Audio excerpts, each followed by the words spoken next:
Sabarmati online classes में आप सभी का स्वागत है। इस वीडियो में हम कक्षा 10 के रसायन विज्ञान में चैप्टर 2 जो हमारा है अम्ल, क्षार एवं लवण का भाग 3 देखेंगे। तो भाग 1 और भाग 2 हम लोग पहले ही देख चुके हैं। तो चलिए स्टार्ट करते हैं। सबसे पहला विषय है हमारा भाग 3 में सोडियम क्लोराइड क्या होता है। जो सोडियम क्लोराइड होता है इसे हम लोग नमक कहते हैं। सोडियम जो हमारा इसका सूत्र Na होता है, क्लोराइड का सूत्र Cl होता है, क्योंकि Cl2 जो होता है ये क्लोरीन होता है। Cl2 क्या होता है? क्लोरीन होता है। तो Cl हमारा क्लोराइड कहलाता है। तो सोडियम क्लोराइड का सूत्र होता है NaCl, जहाँ पर Na सोडियम है और Cl क्या है? क्लोराइड है। इसे हम लोग साधारण लवण भी कहते हैं। जो नमक होता है इसे हम लोग क्या कहते हैं? साधारण लवण कहते हैं।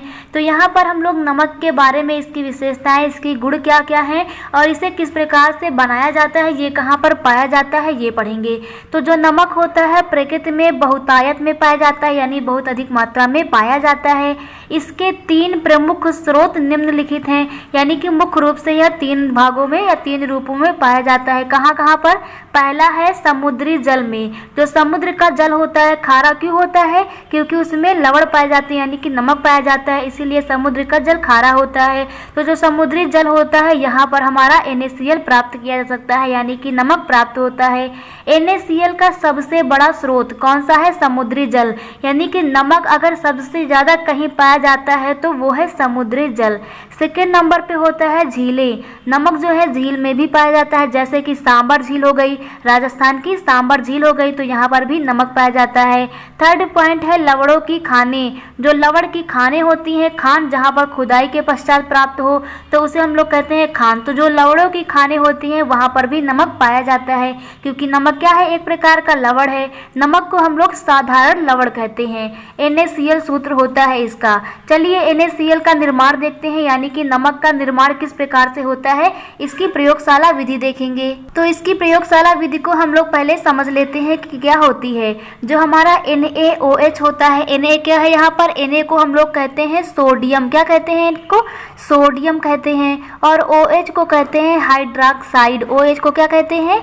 हाइड्रोक्साइड कहते हैं। तो जो हमारा सोडियम हाइड्रोक्साइड होता है, यानी कि NaOH होता है, NaOH होता है, इसका हम लोग HCl यानी कि हाइड्रोक्लोरिक अम्ल, HCl को क्या कहते हैं? HCl को कहते हैं हाइड्रोक्लोरिक अम्ल बोलते हैं। तो जब हम लोग सोडियम हाइड्रोक्साइड की हाइड्रोक्लोरिक अम्ल यानी कि HCl के साथ अपक्रिया कराते हैं तो क्या होता है, समझते हैं पहले। जो हमारा सोडियम हाइड्रोक्साइड होता है यानी कि NaOH होता है, ये 2 चीज़ों से मिलकर बना होता है। सोडियम जो होता है प्लस होता है, OH हाइड्रोक्साइड माइनस होता है। 1 प्लस 1 माइनस मिलकर के यौगिक बनाते हैं और ये एक दूसरे को निस्तापित कर देते हैं। तो NaOH हमारा मिलकर के NaOH बना देता है। सोडियम हाइड्रोक्साइड बना हुआ है। सोडियम हाइड्रोक्साइड किससे मिलकर बना है? Na प्लस से और OH माइनस से। इसी प्रकार जो हमारा HCl बना हुआ है, ये बना हुआ है H प्लस से और Cl माइनस से। तो जब इन दोनों की आपस में अपक्रिया कराते हैं तो एक का प्लस वाला जो होता है दूसरे के माइनस वाले से जुड़ता है। एक का प्लस वाला क्या करता है? दूसरे के माइनस वाले से जुड़ता है, यानी कि Na प्लस का यहाँ का और Cl माइनस यहाँ का जुड़ करके क्या बना देगा? NaCl बना देगा। ज़्यादातर हम लोग करते क्या है, जो प्लस वाला होता है इसे पहले लिखते हैं, माइनस वाले को बाद में लिखते हैं। अपवाद के रूप में भी कुछ देखे गए हैं। इसी प्रकार जो OH माइनस है H प्लस से मिलकर के क्या बनाएगा, तो अब यहाँ पर हम लोग लिखेंगे HOH भी बना सकता है, HOH भी बना सकता है। और ये हमारा होता है H2O, H2 है और O ये हमारा जल का सूत्र होता है। तो यहाँ पर हमें नमक प्राप्त होता है और क्या मिल जाता है? जल प्राप्त हो जाता है। तो हम लोग इसे पहले भी पढ़ चुके हैं कि एक अम्ल और एक क्षार की अपक्रिया कराने पर जल और लवण बनता है। तो वही हमारा NaCl की प्रयोगशाला विधि है। भाग 1 में हमने देखा था ना कि लवण किस प्रकार बनते हैं। एक अम्ल और एक क्षार की अपक्रिया कराने पर लवण और जल प्राप्त होते हैं। तो ये हमारी वही अपक्रिया है। तो चलिए देखते हैं।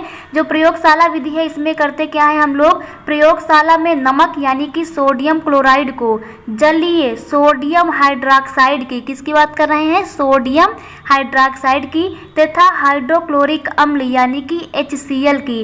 तो जो सोडियम हाइड्रोक्साइड है इसकी हाइड्रोक्लोरिक अम्ल HCl के साथ अभिक्रिया करके NaCl नमक बनाया जाता है और साथ में क्या निकलता है, H2O निकलता है। NaCl के जलीय विलयन को, जो NaCl का जलीय विलयन हमें प्राप्त होता है, इसको हम लोग वाष्पित करके यानी इसका वाष्पन करा करके NaCl के क्रिस्टल प्राप्त कर लेते हैं। तो जो NaCl हमें अगर जलीय रूप में प्राप्त है तो उसका वाष्पित करा देंगे, उसका वाष्पन करा देंगे तो NaCl हमें क्रिस्टल के रूप में प्राप्त हो जाएगा। तो आप लोगों को ये क्लियर हो गया होगा कि नमक किस प्रकार से बनाया जाता है। सोडियम हाइड्रोक्साइड की HCl से अपक्रिया करके नमक बनाया जाता है। आगे देखते हैं जो NaCl होता है, नमक होता है, इसके गुण और इसका उपयोग कहाँ कहाँ पर करते हैं। तो फर्स्ट नंबर तो आप लोगों को पता ही होगा कि यह सफ़ेद क्रिस्टलीय ठोस होता है। जो NaCl क्या होता है, ठोस के रूप में होता है। आप लोगों ने नमक के गुटके देखे होंगे, नमक के गोटे होते हैं ना, तो NaCl जो होता है सफ़ेद रंग का होता है, क्रिस्टलीय ठोस के रूप में होता है, जो जल में विलय होता है। मुख्य रूप से कहा जाए तो ये जल में अल्प विलय होता है, यानी पूर्ण रूप से विलय नहीं होता है। नमक जो है जल में पूरा विलय नहीं होता है, कुछ इसके क्रिस्टल रह ही जाते हैं। तो यह जल में क्या होता है, विलय होता है। सेकेंड पॉइंट है, यह भोजन का अवयव है। नमक को हम लोग भोजन के अवयव के रूप में लेते हैं, इससे हमें खनिज, लवण और पोषक तत्व मिलते हैं। तो भोजन का यह एक अवयव है, यह हमारे शरीर के लिए आवश्यक भी है।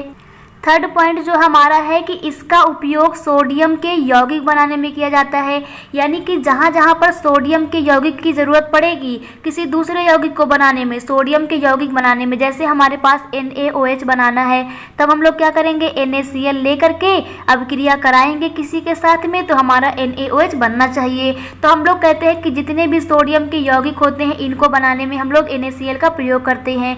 जैसे कि उदाहरण में दिया गया है NaOH यानी कि सोडियम हाइड्रोक्साइड, Na2CO3 यानी कि सोडियम कार्बोनेट बोलते हैं इसको, और NaHCO3 यानी कि सोडियम बाई कार्बोनेट बोलते हैं इसको।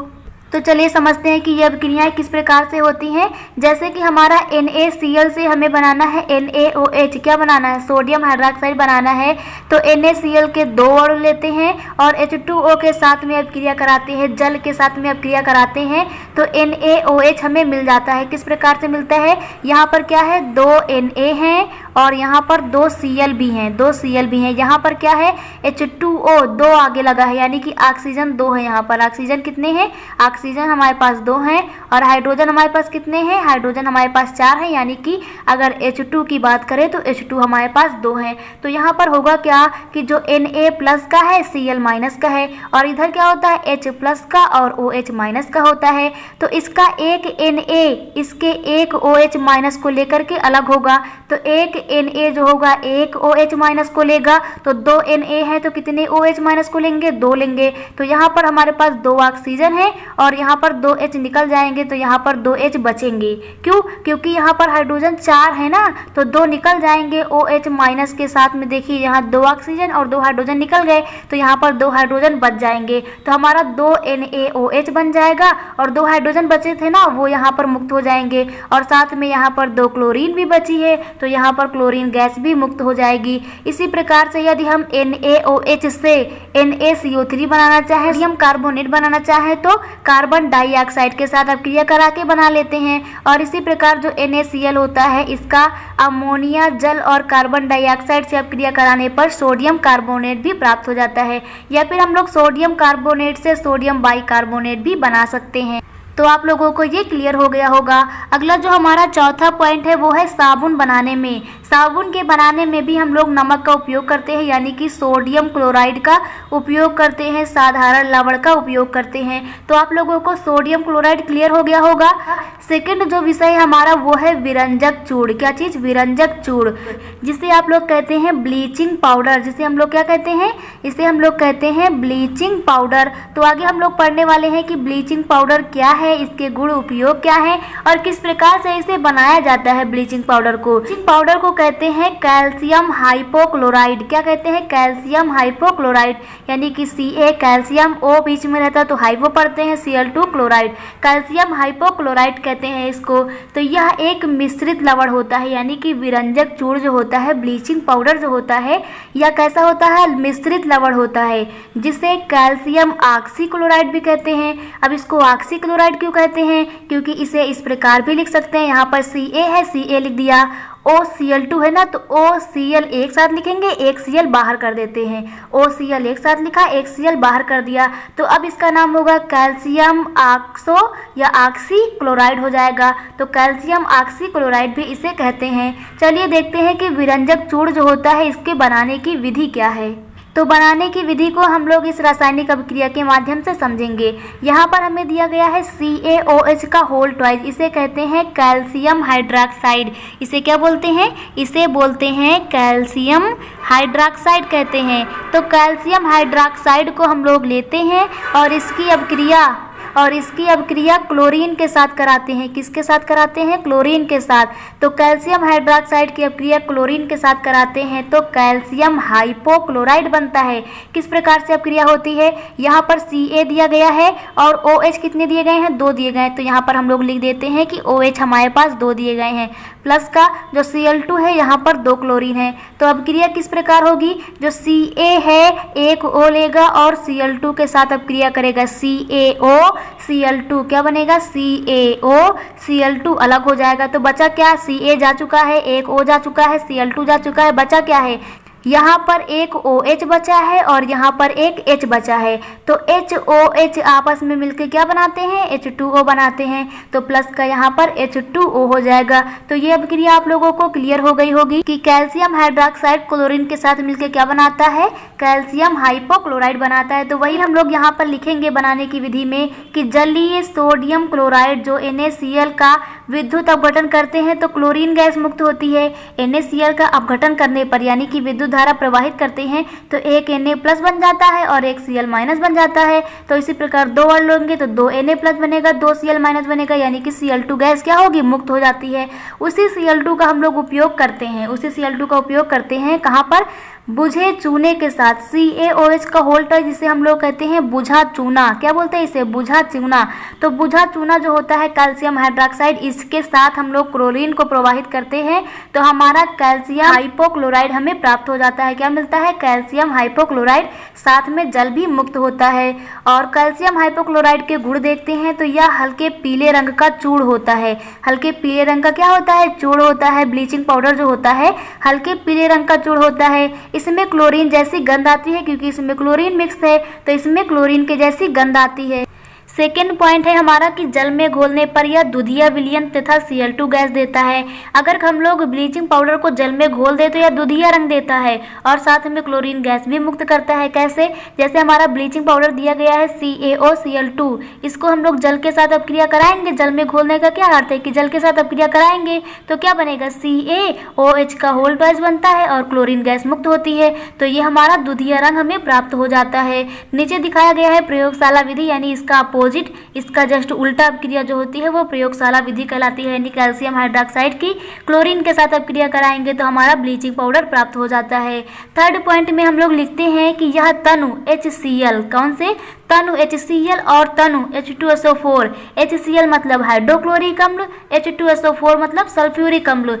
तो हम लोग तनु HCl और तनु सल्फ्यूरिक अम्ल से क्रिया कराते हैं जब किसकी? ब्लीचिंग पाउडर की, तो हमें नवजात ऑक्सीजन प्राप्त हो जाता है जो क्या करता है? रंगीन पदार्थ को रंगहीन कर देता है।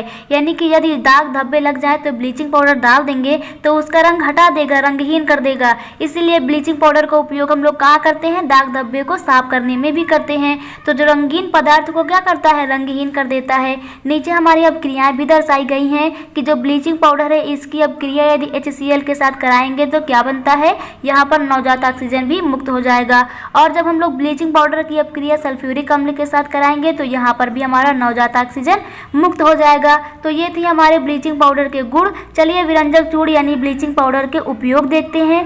फर्स्ट पॉइंट हम लोग देखते हैं कि जल में उपस्थित जीवाणुओं को नष्ट करने में, जो हमारा जल होता है इसको साफ करने में भी हम लोग ब्लीचिंग पाउडर का उपयोग करते हैं। सेकेंड पॉइंट है ऊन को सिकुड़ने से बचाने में। जो ऊनी कपड़े होते हैं इन्हें ब्लीचिंग पाउडर से क्यों धोना चाहिए, क्योंकि ये उन्हें सिकुड़ने से बचाते हैं। थर्ड पॉइंट जो है वायुमंडल में विषैली गैस हटाने में। यदि वायुमंडल में कोई विषैली गैस फैल जाए तो वहाँ पर ब्लीचिंग पाउडर का छिड़काव कर देते हैं, विषैली गैस जो होती है वो हट जाती है। फोर्थ पॉइंट है क्लोरोफार्म। क्या चीज़? Chloroform, CHCl3। क्लोरोफार्म के औद्योगिक निर्माण में क्लोरोफार्म का उपयोग हम लोग निश्चेतक के रूप में करते हैं। क्लोरोफार्म के औद्योगिक निर्माण में भी हम लोग ब्लीचिंग पाउडर यानी कि विरंजक चूर्ण CaOCl2 का उपयोग करते हैं। तो आप लोगों को ब्लीचिंग पाउडर क्या है बनाने की विधि